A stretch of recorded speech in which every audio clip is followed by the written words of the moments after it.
kus maasikapõldude vahel me lapsed väiksed jooksid. Niimoodi parandaksin mina siis Liidia Koidula luuletust meie aiaäärne tänavas. Ja nüüd ongi Tammpoiss, Laura, Reijo ja Mari-Liis abielu randa sõudnud.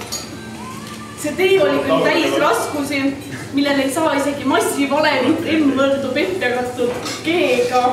F on siis kõigile teada jõud, mida saame näiteks võrrelda hommikul üles ärkamisega.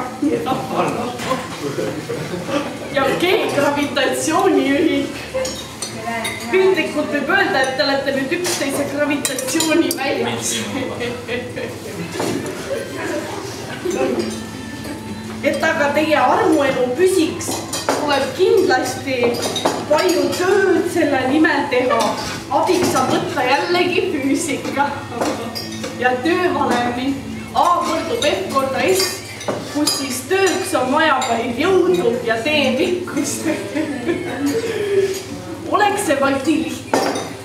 Aga jah, kuna ma eriline kõneleja pole, siis sellega võingi lõpetada ja loota, et te leiate oma õnne valemi üksteist